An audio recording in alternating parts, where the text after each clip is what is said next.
Oke, hari ini kita akan belajar dinamika partikel. Ya, dinamika partikel untuk kelas 8. Jadi kalau kelas 8 itu sebelum kamu belajar tentang dinamika partikel, kamu belajar tentang kinematika partikel. Jadi sebelum-sebelumnya atau prerequisite-nya, kita akan belajar kita sudah belajar tentang kinematika. Ya, tergantung dari tingkat kesulitan sekolah masing-masing ya.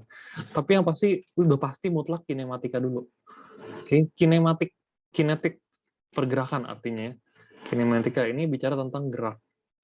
Gerak yang dibagi menjadi dua, GLB dengan rumus yang kita sudah tahu, sama dengan atau titik akhir sama dengan titik awal ditambah kecepatan dikali T. Kenapa kecepatannya hanya V? Karena dia kecepatannya tetap. Lalu dia juga bicara tentang gerak yang sifatnya GLBB, gerak lurus berubah beraturan, yang rumusnya akan lebih kompleks. Jadi titik akhir adalah titik awal ditambah V0 dikali T, kecepatan awal, dikali T, the time atau waktu, ditambah setengah kali A kali T pangkat 2. Ya. Nah, A itu percepatan, T itu waktu lagi. Dan rumus berikutnya adalah VT, kecepatan akhir adalah kecepatan awal ditambah percepatan dikali waktu, yang sebenarnya ini diturunkan dari rumus A sama dengan VT, perubahan kecepatan per waktu. Begitu. Nah, ini untuk kinematikanya, dasar. Jadi semuanya akan memakai ini. Nah, dinamika partikel adalah akibat yang disebabkan oleh kinematika ini, pergerakan. Nah, kita bisa belajar dari awalnya yang basic, artinya yang paling sederhana, yaitu hukum Newton. Jadi, fisikawan bernama Newton menemukan teori dinamika partikel. Jadi ini dinamika partikel yang sifatnya fisika klasik ya. Jadi kenapa disebut fisika klasik? Karena dia tidak dipengaruhi oleh banyak faktor-faktor lain yang sekarang ditemukan gitu. Jadi disebut classical physics atau fisika klasik. Ya. Nah, hukum Newton itu ada 3. Jadi Newton itu menemukan tiga hukum yang bisa dia jabarkan di dalam dinamika pertama ini. Jadi ada hukum 1 Newton yang berbunyi adalah total gaya yang bekerja pada sebuah benda atau sigma dari F, ya, berbunyi begini ya. Sigma atau total gaya. Sigma itu bahasa sainsnya dari atau huruf-huruf Yunani dari total gaya yang bekerja gitu. Sigma itu arti total. Gaya yang bekerja pada sebuah benda adalah 0 jika dia diam. Ya dong, kalau diam mana ada gaya gitu. F itu gaya ya, ingat ya. Jadi F itu adalah gaya. Gaya atau force gitu ya. Bahasa Inggrisnya force, berarti gaya satuannya adalah Newton atau dyne. Tapi kita pakai Newton saja umumnya. Gaya yang bekerja pada benda adalah 0 jika dia diam atau bergerak GLB atau bergerak dengan percepatan 0 atau kecepatan tetap begitu ya. Jadi hukum Newton pertama nih bunyi gitu doang. Jadi kalau ada benda diem, berarti dia dianggap tidak punya gaya yang bekerja. Gaya total yang bekerja 0, nggak ada. Ya. Atau benda yang bergerak pun kalau bergerak dengan kecepatan konstan atau kecepatan 80 km per jam di tol terus selama 10 menit, 20 menit, dia nggak ada gaya yang bekerja di benda tersebut. Nah, kalau gitu gaya kita nggak penting dong. Enggak ya, penting ya, kepake juga. Karena dia pasti ada lanjutan hukum kedua Newton. Ya. Hukum kedua Newton berbunyi begini, gaya yang bekerja, ini udah kita pernah pelajari sebelumnya, atau kalau yang belum ya silakan dengar aja. Gaya total yang bekerja adalah massa dikali percepatan dari sebuah benda. Ya. Jadi ketika dia ada percepatan atau ber-GLBB, bergerak dan lurus secara berubah beraturan, maka hukum 2 ini berlaku. Total gaya yang bekerja adalah F sama dengan M dikali A. Massa dikali akselerasi atau percepatan. Nanti saya kasih tahu apa sih F, apa itu M, apa itu A dengan satuan-satuan yang lengkap. Oke. Lalu hukum terakhir. Nah, ini hukum ketiga ini yang rada-rada rancu nih. Jadi dia mirip-mirip hukum pertama, tapi ternyata dia ngomongin tentang aksi dan reaksi, sehingga gayanya 0 juga in total gitu. Nah, AF aksi atau total gaya aksi, atau nggak usah pakai F deh ya, nggak usah pakai total, F aksi sama dengan, ya, jadi F aksi sama dengan F reaksi. Waduh, apa nih, ini agak eh, bingung kalau kita pelajari, kalau kita cuma tahu rumusnya, tapi kalau kita lihat aplikasinya jadi lebih gampang. Contohnya gini, jadi ingat yang pertama, bendanya diam dengan kecepatan 0, ya benda ditaruh aja gitu, atau bendanya bergerak untuk GLB dengan V-nya konstan. Oke, ini catatan penting. Sedangkan kalau GLBB, bendanya bergerak atau berubah kecepatannya. Contohnya, dia bergerak, terus V-nya, V0-nya X, ya. Lalu pada titik tertentu dia dipercepat dengan konstan, VT-nya Y misalnya, berubah dia, mau lebih kecil mau lebih besar nggak peduli, ya, yang penting dia ini gayanya ada gitu ya, sehingga percepatannya ada sehingga gayanya ada, sorry. Nah, kalau F aksi dan F reaksi, kalau kita bikin dari model begini, ada tembok, lalu orang ngedorong tembok, ya, dorong sekuat tenaga nih ceritanya. Wah, dia kayak powerful gitu ya. Caranya gimana supaya dia terdorong sampai dia pakai kuda-kuda tai chi gitu ya. Wah, gini lah misalnya. Wah, didorong sekuat tenaga. Nggak kedorong-dorong. Ini namanya aksi. Jadi ini namanya F aksi. Si orang itu secara aktif mendorong tembok, tapi temboknya nggak bergerak.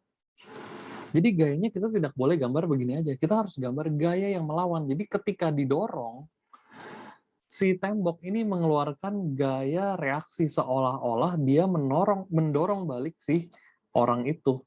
Ini namanya F reaksi. Aku pakai yang merah sengaja karena dia arahnya berlawanan.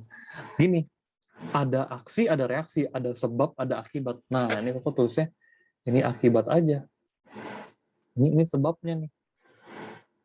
Jadi gaya yang menyebabkan tidak membuat dia bergeser sedikit pun, ini dorong tembok misalnya, wah nggak ada kerjaan dia dorong tembok, ya, itu menghasilkan reaksi. Nah, ini contoh pertama untuk aksi reaksi. Jadi kalau nggak didorong, kalau dia diem-diem aja, misalnya berdiri di sini,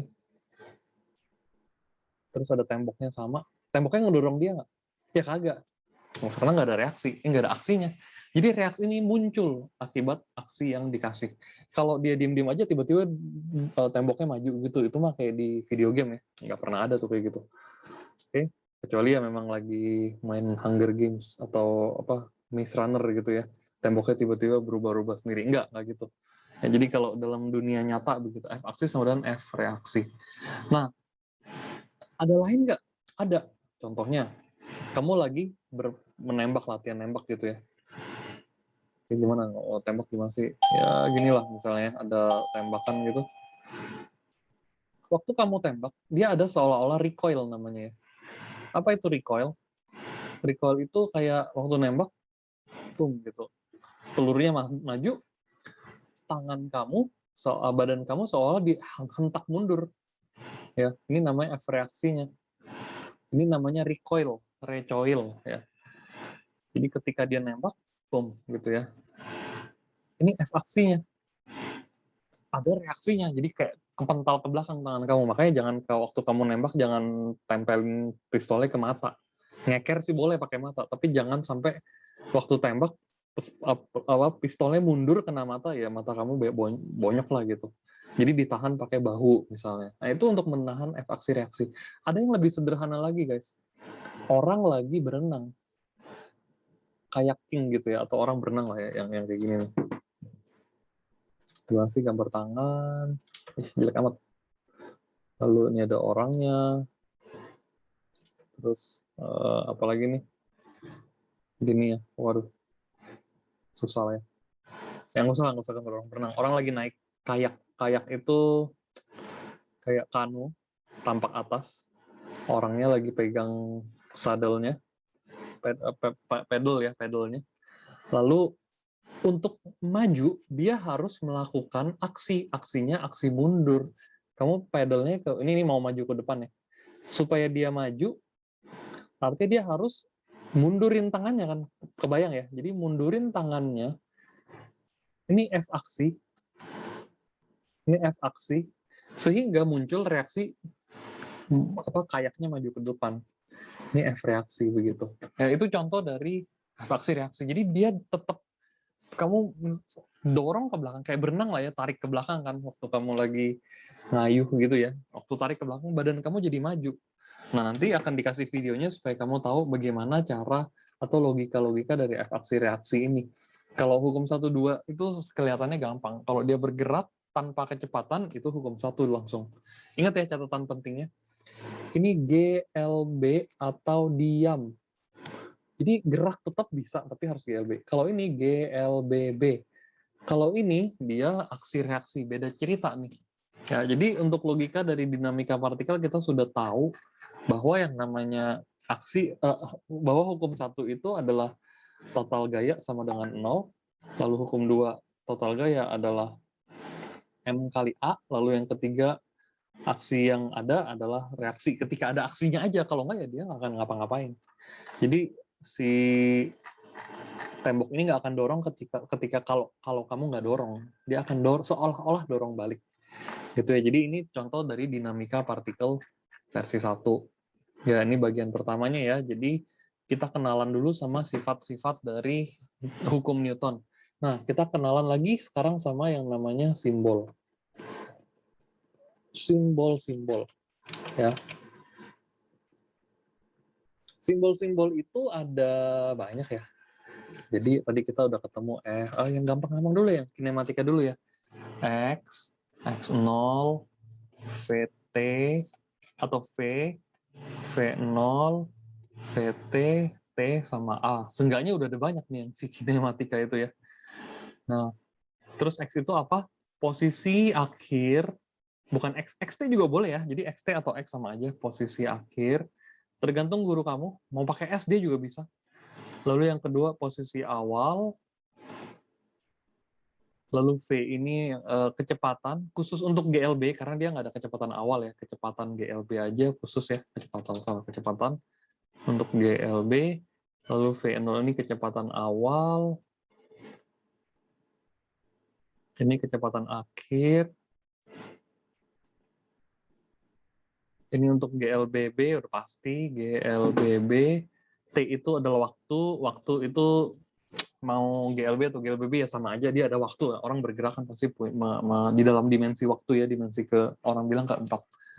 Itu adalah percepatan atau perlambatan. Perlambatan atau percepatan. Oke, lalu kita lihat lagi dengan yang F. Nah, FMA cuman 3. Udah ada, tinggal F dan M. F itu adalah gaya ya. Gaya, M itu massa. Oke. Nah, lalu kita lihat lagi nih guys. Kalian jangan bingung dengan satuan. Satuan yang umum kita pakai adalah ini posisi selalu meter, kecepatan selalu, saya taruh di mana ya? Di sini aja ya. Meter per detik, T itu selalu detik, sorry ya agak berantakan. A itu meter per detik kuadrat. F itu gaya, satuannya Newton, ya atau N. Massa itu ya kilogram. Jadi jangan pakai satuan yang lain. Satuan yang lain bisa, cuman nanti jadi kayak berantakan. Tergantung guru lagi ya, sekali lagi ngajarin. Tapi yang umum itu seperti ini. Cukup rapi kita lihat dari hukum 1 sampai hukum 3 Newton, kita bisa bahas. Nah, sekarang kita belajar tentang jenis-jenis gaya. Banyak ya, ini banyak teorinya untuk jenis-jenis gaya. Kalau mau save dulu, ini gaya 1 ya. Gaya 1. Lalu kita lihat dari gaya 2. Banyak gaya jadi. Kita lihat gaya yang versi 2. Oke, gaya yang versi 2, kita belajar teorinya nih. Nah, kita coba lihat ya, gaya tuh ada jenis-jenisnya. Ya. Gede-gedein dikit, kita coba lihat ke jenis-jenis gaya. Tapi warnanya agak terang dikit. Nah. jenis gaya. Karena jenis-jenis gaya ini banyak teorinya, sekali lagi Paul lebih suka pakai yang paling umum dipakai ya.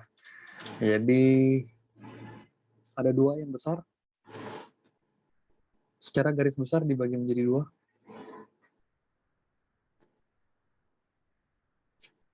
Gaya sentuh, sama yang kedua gaya tak sentuh. Wih, gampang amat. Tapi di dalamnya banyak cara-caranya. Nah, yang kita pelajari di dinamika itu gaya sentuh biasanya, ya. Nah, gaya sentuh ada beberapa. Contohnya gaya sentuh itu yang paling gampang kita bisa pahami, gaya tarik. Tarik barang ya, bukan gaya tarik gravitasi, bukan. Gravitasi di gaya tak sentuh, karena tanpa kamu nyentuh pun dia ada gaya tariknya. Ya, kalau itu gaya tarik benda, ini benda ya. Gaya dorong. Jadi kalau di materi bahasa Inggris atau di international curriculum, what is force? Force is push and pull. Push or pull. Dorong atau tarik, gitu doang. Tapi kalau itu dia lebih lihatnya gaya sentuh. Tapi kalau gaya tak sentuh ada macam-macam, lebih banyak lagi nih. Gaya tak sentuh itu contohnya yang tadi Koda kasih di awal, gravitasi. Oke, apalagi? Gaya listrik. Gaya listrik tuh tak sentuh loh. Kamu pernah nggak misalnya lihat rambut tanpa nyentuh itu listrik itu bisa mengalir yang kayak ada kayak kilat-kilat elektron gitu ya. Kayak contoh gampang petir. Awan sama tanah nggak harus sentuh, dia bisa buat ada gayanya. Ya. Terus gaya apalagi nih, macam-macam ya. Tarik dorong yang paling ramai sih. Kita akan pelajari nanti di sini. Jadi jenis-jenis gaya itu ada gaya sentuh, ada gaya tak sentuh. Contohnya kayak masih banyak lagi, tapi kita nggak usah terlalu pusing di situ. Kita mau fokus ke sini. Gaya sentuh ada lagi terakhir gaya gesek. Ya. Gaya gesek nih. Apa itu gaya gesek? Gaya yang dihasilkan ketika sebuah benda itu di atas permukaan kasar. Kita asumsi di seluruh dunia, ya di seluruh tempat, di seluruh alam semesta ini, semua permukaan adalah permukaan yang kasar. Ya. Bahkan permukaan es pun, selicin apapun, itu tetap dianggap kasar, karena dia bisa menghentikan semua jenis pergerakan.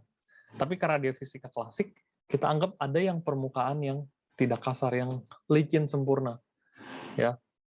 Nah, ada lagi nih yang nomor ini, yang ketiga, ini gaya magnet nih. Ya, kepikir aja sih tiba-tiba. Oke, jadi gaya-gaya itu akan sangat banyak. Jadi kita ini belajar fisika ini banyak gaya.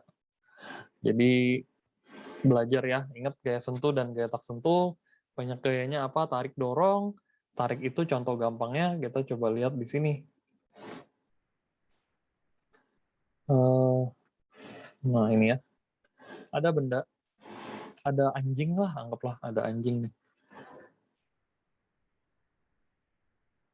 Waduh, kurang bagus. Tapi sudahlah, anggaplah ini anjing.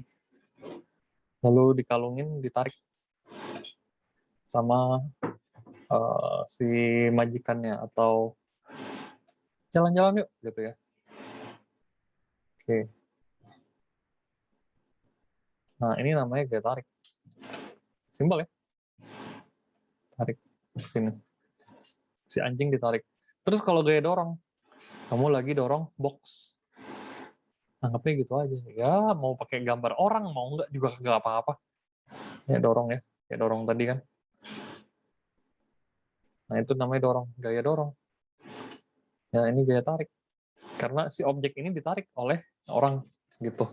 Kalau gaya gesek, nah ini dia nih, sama gambarnya kayak yang di sini. Tapi dia fokus ke apa yang terjadi pada permukaannya. Permukaan itu bidangnya ya, bidang permukaannya ini misalnya. Nah, kalau udah dorong benda, anggaplah ini gaya dorongnya. Nah, ketika gaya dorong ini terjadi, nggak segampang itu, Ferguson, gitu ya orang bilangnya. Nggak segampang itu untuk mendorong benda ini supaya bergerak. Dia akan susah sedikit dulu. Karena apa? Ada gaya gesek di sini. Nah, gaya gesek itu akan bikin di bawah lantai, karena dia bergesekan antara benda dan lantai. Ya, ini namanya F, gesek. Tulisannya huruf kecil. Satuannya sama, tetap Newton. Tapi kenapa huruf kecil? Biar mengetahui kalau dia itu melawan arah. Nah, kita belajar sifat gaya gesek nih. Jadi gaya gesek itu permukaan kasar atau yang kedua, hambatan udara. Ya, kayak orang naik parasut ya, bukan naik ya, turun parasut, turun dari pesawat terus buka parasut, dia turunnya makin pelan supaya nggak mati kalau jatuh gitu ya. Karena ada balon besar atau kayak kain besar yang menghambat udara supaya banyak yang ditahan sehingga badan kamu nggak langsung turun kayak orang jatuh bebas gitu, nggak jatuh bebas, serem banget itu kalau jatuh bebas. Nah, jadi ini adalah gaya gesek. Jadi ada dua macam. Yang pertama gaya gesek terhadap permukaan kasar, yang kedua terhadap hambatan udara. Contohnya, gambar ada orang lagi naik parasut, terus ya beginilah ya, terjun payung, istilahnya gitu. Terus akan gini ya, gini, ada orangnya, mana ya? Ya gini lah. Oke. Nah, dia turun, betul turun. Tapi dia juga ada udara yang menghambat, yang dihambat oleh balon udara supaya kecepatannya turun nggak terlalu cepat. Ya, itu namanya gaya gesek udara atau F gesek udara. Ini F gesek lantai. Oke.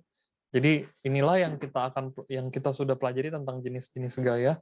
Maka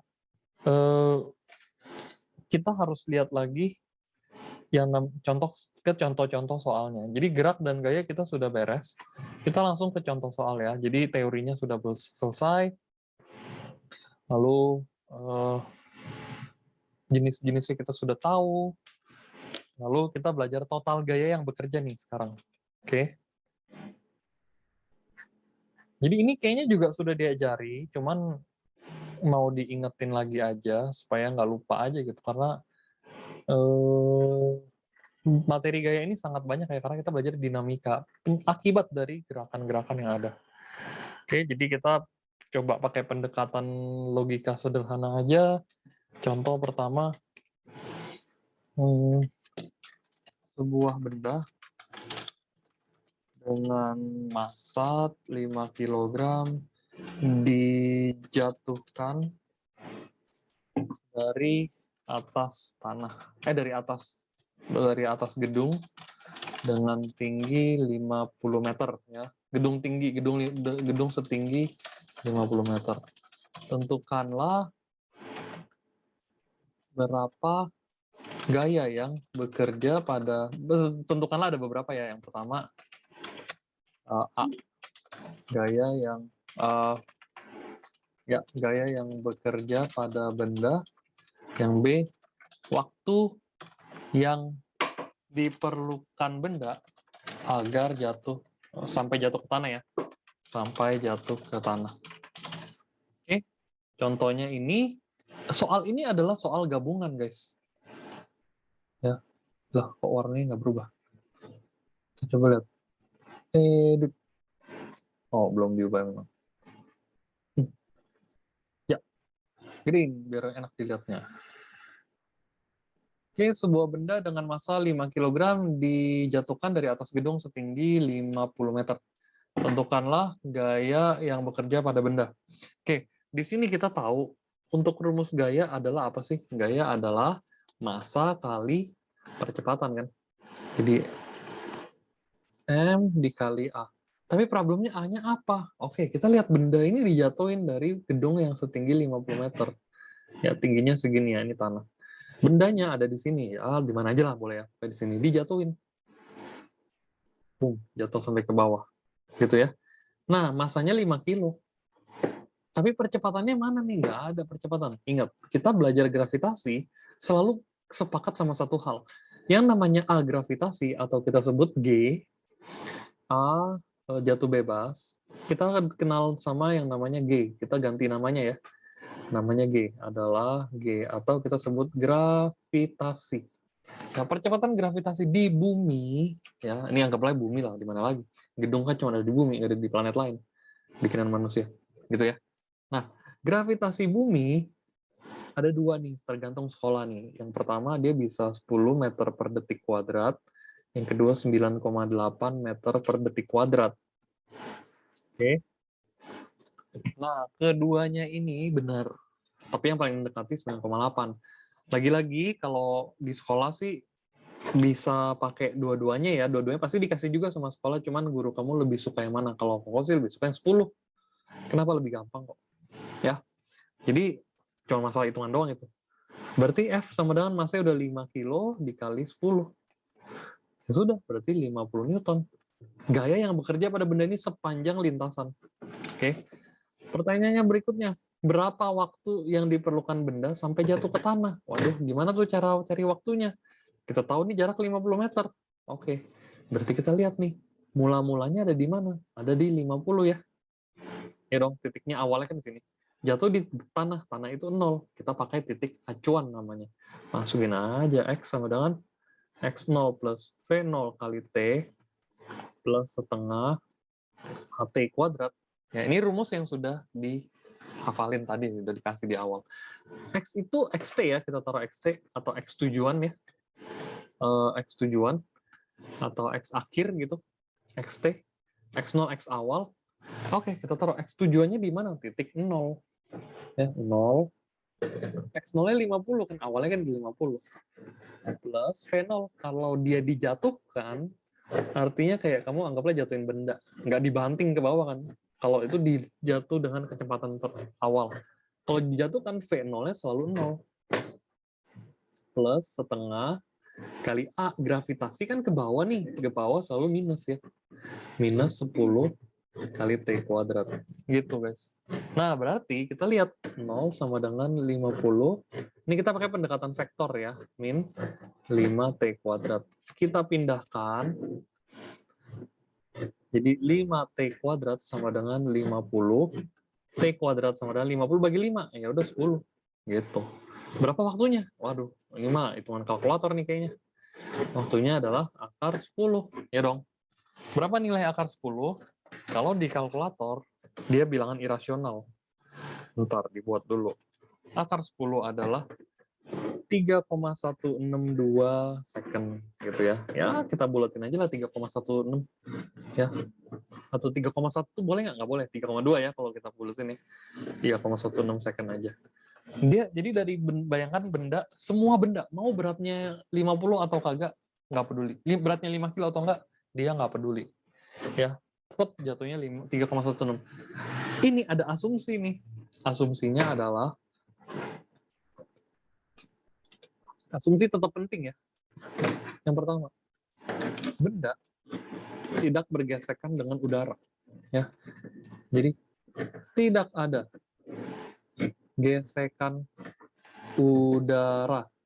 Yang kedua, percepatannya tetap. Jadi percepatannya bisa berubah loh. Nanti kalau kamu belajar di SMA, belajar tentang gravitasi, hukum gravitasi, gayanya gravitasi diambil dari mana. Wah, itu percepatan setiap titik bisa berbeda, tapi dianggap percepatan sama. Gitu ya, itu asumsi yang pertama kita pelajari, dua asumsi yang kita pelajari dari satu soal yang kayak gini. Oke. Di save dulu. Udah ada 3 materi di sini. 3 slides ya, 3 sumber pembelajaran. Oke, lanjut kita ke contoh lain-lainnya. Oke. Gaya gesek sekarang. Kita coba lihat ya, contoh nomor 1 lagi. Jadi contoh gaya gesek ya. Gaya gesek.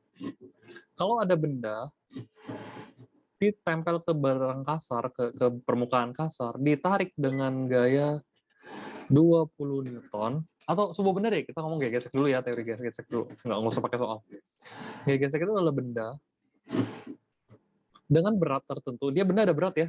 Yang tadi, W, M kali gravitasi, terus dia punya lagi yang namanya gaya normal. Nah, ini yang aksi reaksinya nih. Ini gaya normal terhadap lantai. N itu selalu sama dengan yang membuat dia sama dengan 0. Dia nggak jatuh terus ke bawah kan, karena ditahan artinya N-nya sama dengan W di sini. Lalu ketika dia didorong atau ditarik atau dikasih gaya aktif gitu ya, tarik gini, dia punya yang namanya langsung otomatis muncul ya, gaya gesek. Ya, F kecil, FG atau F-gas gitu ya. Rumusnya sederhana. Jadi gaya gesek itu tergantung dari seberapa kasar benda ini, permukaan ini ya. Jadi ini permukaan kasar. Nah, F gesek itu dipengaruhi oleh gaya normal dan koefisien muai permukaan. Bisa Fs, bisa juga mu, ya namanya mu kinetis. Oke, apa bedanya sih? Aduh, ini udah mulai rumit ini. Tapi kita bisa lihat Fs itu F gesek statis ya. Gesek statis. Yang ini G gesek kinetis. Kedua-duanya ini berbeda secara konsep, tapi cara pakainya sama. Konsep ini Fs ini dia adalah gaya gesek saat benda belum bergerak. Kalau ini saat benda sudah bergerak. Ya, jadi statis ya, Fs ini statis, ini kinetis. Jadi logikanya gampang, ada mobil. Aku punya mobil. Rusak mobilnya. Mau didorong. Oke. Mau didorong nih sama orang. Atau tarik deh pakai direct gitu ya. Atau pakai orang tarik. Dorong lah. Dorong ya, biasanya orang dorong mobil kan. Ini dorong. Dia amat orang monster. Ya nggak apa-apa lah. Dorong mobilnya. Nah, ketika dia awal mendorong, rasanya lebih sulit. Ya, lebih susah karena dia bergerak bekerja gaya gesek antara ban dan si permukaan lantai aspalnya keras atau kasar gitu ya. Jadi myostatis. Tetapi ketika sudah mulai bergerak, baru namanya myokinetis. Kalau sudah mulai gerak ya, myokinetis. Jadi mu ya bacanya MYU kayak iklan teh ini. Mu. MIU tulisannya bacanya ya, mu gitu. Myostatis, myokinetis. Atau mikro ya bahasa Yunani-nya. Oke. Jadi kalau ini sebelum bergerak. Kalau ini setelah bergerak. Jadi kita bisa langsung tuh tahu mana yang lebih susah sebelum gerak. Sebelum gerak kita lebih susah dorong bendanya, lebih capek ini keringetan. Ya. Nah, tapi kalau udah mulai gerak udah mulai agak santai. Jadi kita bisa asumsikan bahwa, dan benar ya, kita bisa simpulkan gaya gesek statis selalu lebih besar dari gaya gesek kinetis, atau bisa sama ya, tergantung dari permukaannya juga. Oke, itulah teori dari gaya-gaya yang kita sudah pelajari hari ini. Jadi contoh-contoh soal akan diberikan di berikutnya ya. Oke, jadi yang penting tahu dulu apa itu gaya yang bakal bekerja, yang akan kalian pelajari nanti di semester 1 setelah kinetik ya. Aku akan stop share. Kita ketemu lagi di kesempatan berikutnya.